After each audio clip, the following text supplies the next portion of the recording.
Do you think silence is a sign of maturity? Careful, because some of the most dangerous people you'll ever meet, barely they raised their voices. They didn't scream. They didn't argue. They didn't beg. They just shut up. And in that silence, something began to happen inside you. A strange discomfort, a doubt that grows slowly, a guilt that makes no sense. Have you ever felt this? You're in the middle of a conversation.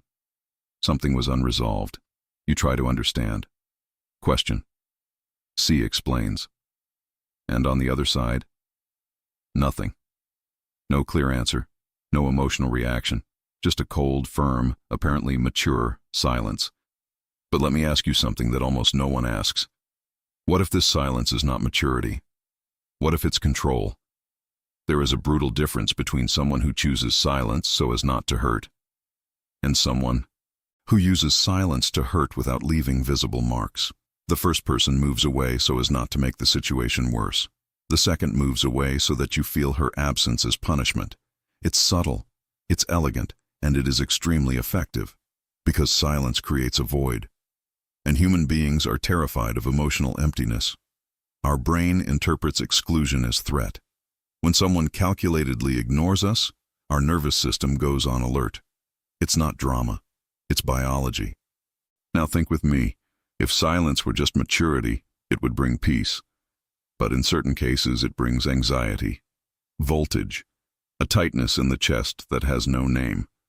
You start reviewing every word you said, every gesture, every expression. Did I exaggerate?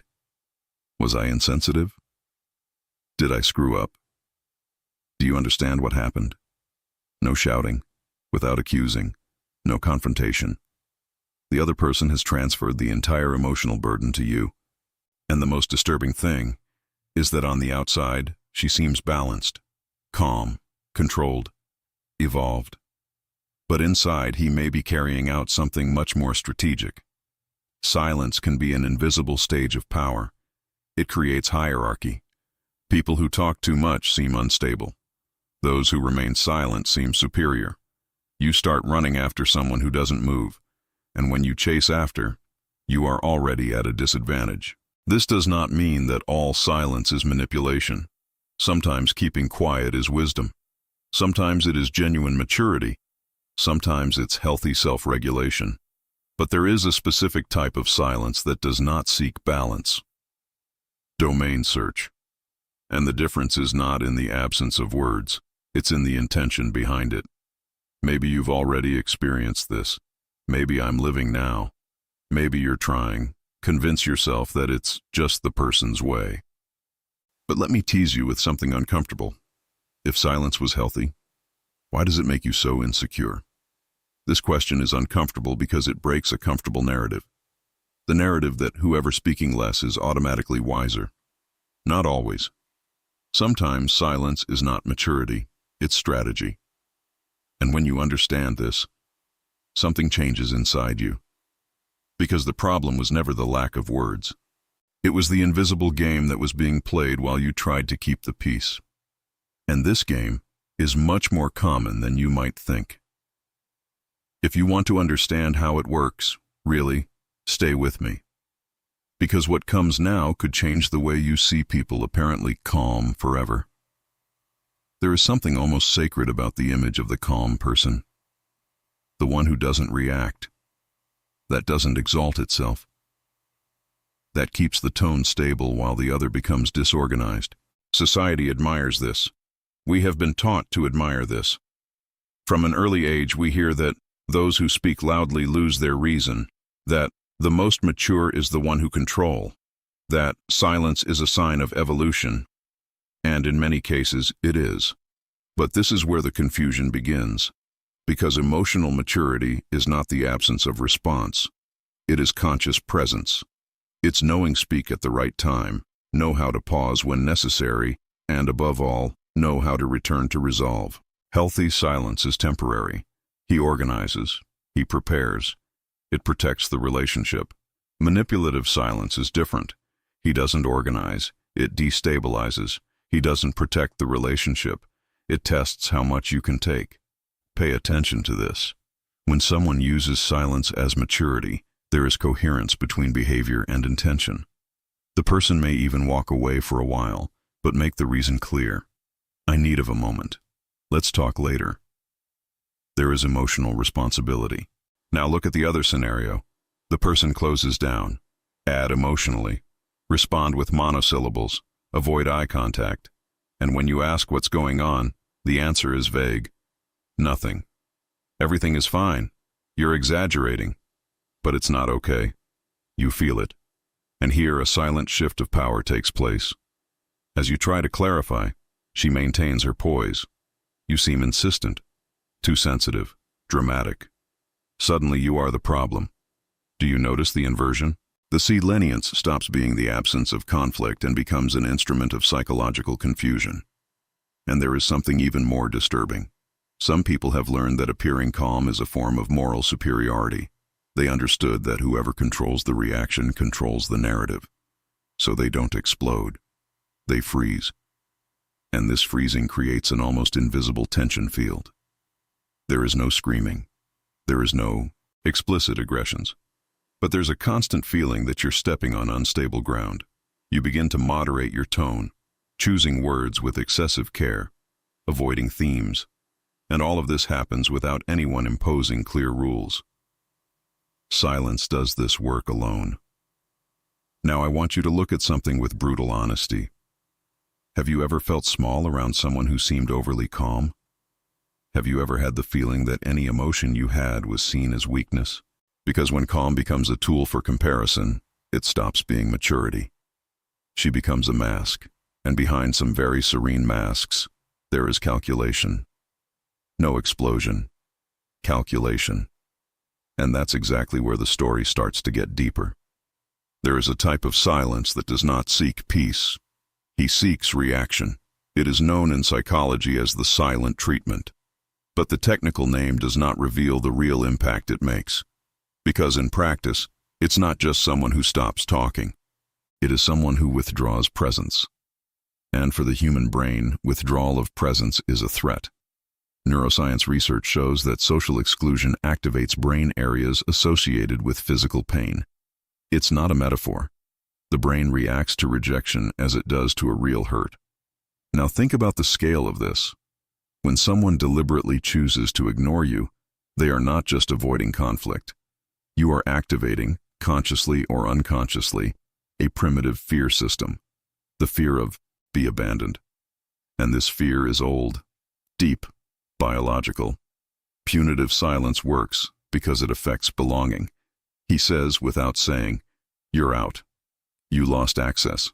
You don't deserve an answer." And those who receive this message almost never realize that they are being conditioned. In the beginning, you try to solve it. Ask what happened, offers to talk. C explains. He believes there was a misunderstanding, but the more you try, the more the other withdraws. And then something changes inside you. You stop trying to solve the problem and start trying to recover the connection. Do you notice the difference? The focus leaves the situation and goes to the bond. You stop discussing what happened and pass worrying about getting back to normal. This is the exact point where silence becomes a tool of power, because the manipulator doesn't need to shout, he just needs to wait. Waiting for anxiety to do the work, and anxiety does. You mentally revisit every detail, reinterpret the conversation, assume responsibilities that may not even be yours. I should have kept quiet. I should have understood sooner. I should be more patient. It should. It should. It should.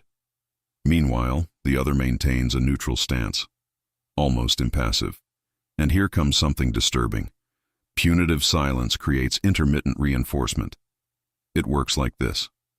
The person shuts up, you suffer, you try to adjust. And when you finally receive a small showing affection back, feeling relief, an intense relief, this relief becomes a reward. Your brain registers. If I adapt, the connection comes back. This is conditioning, no love. And that's why this cycle can become addictive. You begin to associate effort emotional with crumbs of closeness. Now breathe and answer me internally. Have you ever changed your behavior to avoid someone's silence? Have you ever apologized without understanding exactly why, just to break the mood? Ice cream? If the answer is yes, you are not alone. Many people confuse this pattern with difficult phases or difference in personality. But when silence is used repeatedly as an automatic response to conflict, we are facing something different. It's not maturity, it's indirect punishment. And indirect punishment is a sophisticated form of control. The most disturbing thing is that all this happens without shouting, no visible evidence, without witnesses, just you and that emptiness. And the more you try to fill the void, the more it seems to grow. This is no coincidence. It's a mechanism. Now the question starts to get more uncomfortable. Who uses silence in this way? Not everyone who remains silent is manipulating. We need to be fair. There are people, introspective. There are those who need real time to process emotions. There are those who learn to protect yourself by staying quiet. But there is a specific profile that turns silence into a tool. And he doesn't look dangerous. On the contrary, it is often admired. People with colder personality traits, for example, tend to deal with conflict in an instrumental way. They are not dominated by the emotion of the moment. They can sustain tension without showing discomfort.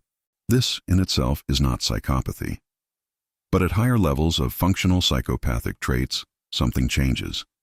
There is low emotional reactivity, little guilt, ability to observe the impact that cause without getting emotionally involved. Silence, for this profile, can simply be a strategic piece. It's not about feeling.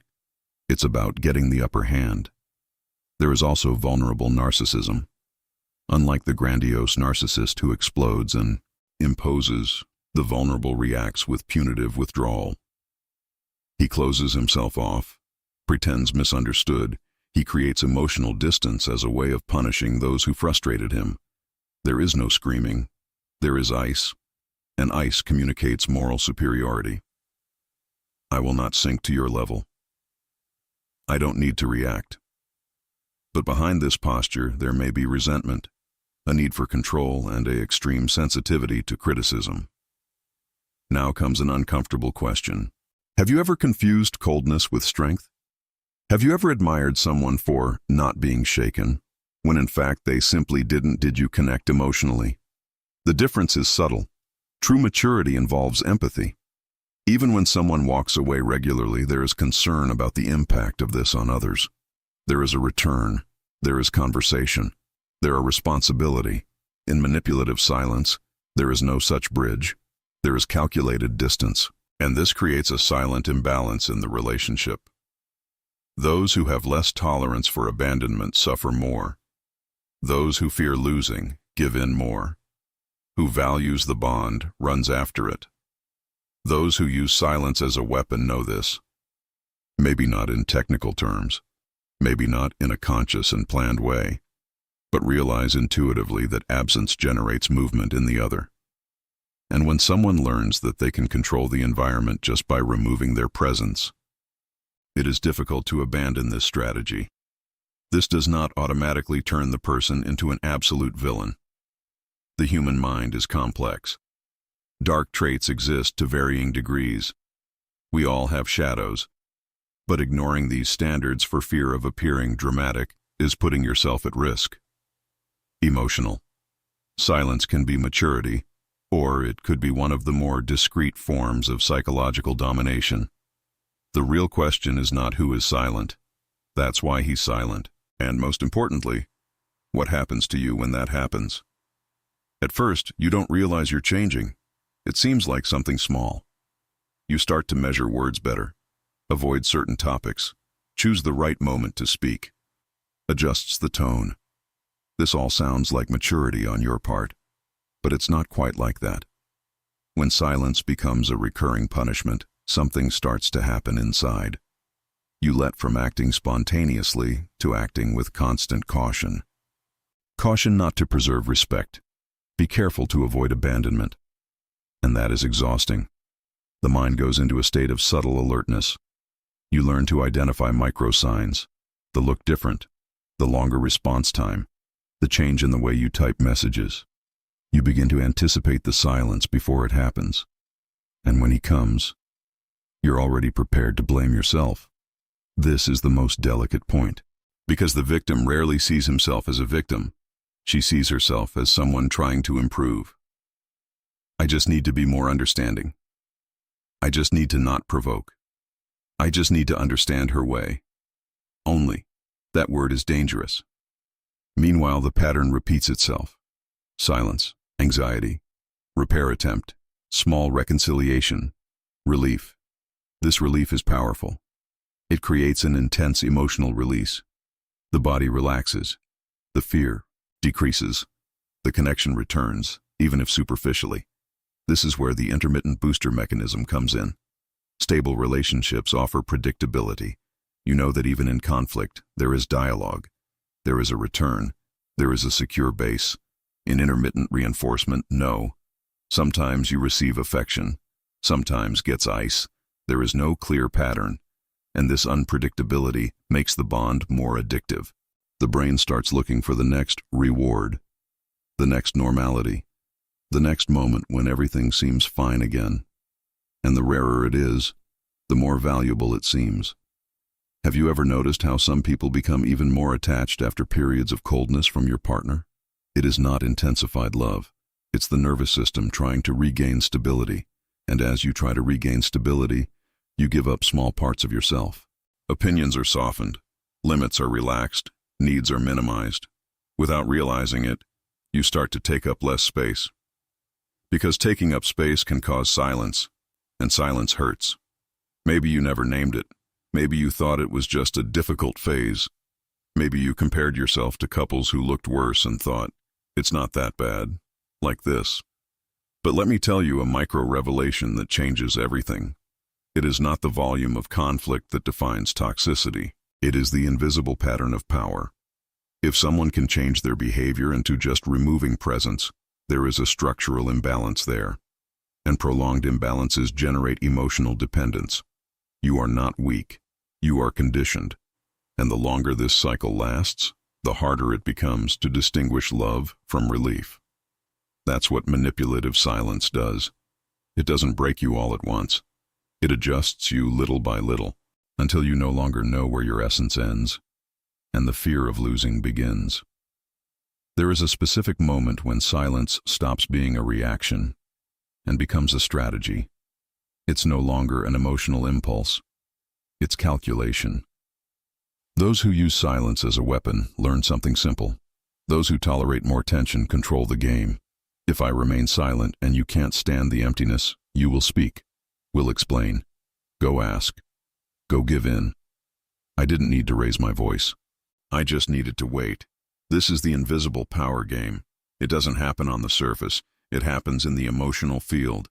Who endures discomfort longer assumes a dominant position. And here's the part that almost no one notices. Manipulative silence does not seek to resolve conflict. He seeks to reorganize hierarchy. When the other person notices that you chase after the ice, they learn. Learn which can modulate your behavior through withdrawal. Presence becomes currency. Attention becomes a reward. Contact becomes a privilege. That's not maturity. It's a power structure. Now compare with real maturity. Maturity is not afraid of dialogue. Do not use absence as punishment. Does not create a climate of instability to feel in control. True maturity may even pause, but it comes back. She says, I need time.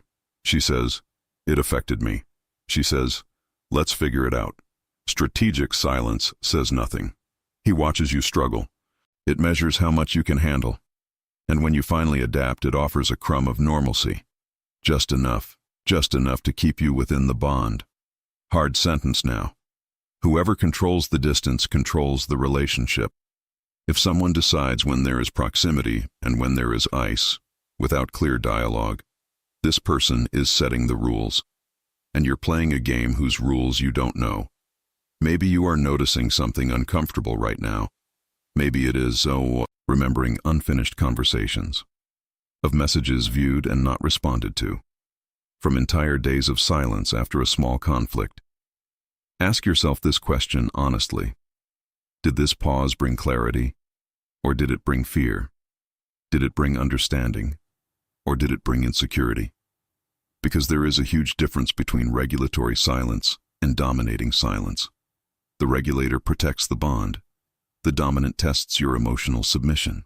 And here's something that needs to be said responsibly. Not every person who uses silence does so with the conscious intention of manipulating. Sometimes it's a learned pattern, sometimes it's defense, sometimes it's immaturity, but the effect on others is real. Anxiety, self-censorship, dependence. Real effects do not stop being real because the intention was not declared. If you need to shrink to keep peace, it's not peace. If you need to walk on eggshells to avoid ice, that's not maturity on the other side. It's poorly distributed power. And poorly distributed power, over time, erodes self-esteem. Silently. Like everything in this game. So how do you identify when silence is hurting? It's not because of the volume. It's for the effect. Healthy silence calms. Even if there is momentary tension, you feel there is a foundation. There is a feeling that the conversation will happen, that there is an intention to resolve. Manipulative silence makes you uneasy. You lose your ground. Keep trying to guess what happened. Feel like you need to fix it something, even without knowing exactly what. That's the first sign. The second is repetition. An isolated pause can be self-regulation. A constant pattern of distancing always. That frustration arises is another thing. Note the frequency. Observe predictability. If every time you express a need the response is withdrawal, there is a mechanism being activated. Another crucial point, emotional responsibility. When the silence ends, is there conversation? Is there recognition of the impact? There is attempt at mutual adjustment? Or does everything just go back to normal, as if nothing had happened? If the cycle is never named, it tends to repeat itself. And here's something very intimate. Pay attention to how you feel when the person returns from the ice. Do you feel respected? Or just relieved? Relief is not synonymous with a healthy bond. Sometimes it's just the temporary end of a tension that shouldn't have been created that way. Shape. Now, I want to talk directly to you who might be justifying this standard. You are not weak for affecting yourself. You are not dramatic for wanting dialogue. You are not demanding for needing emotional security. Here in this space, we investigate what's behind the masks. And lots of masks, they are silent. See, identifying these signs made sense to you. Perhaps it is time to take a closer look. Clarity. And I ask you a sincere question.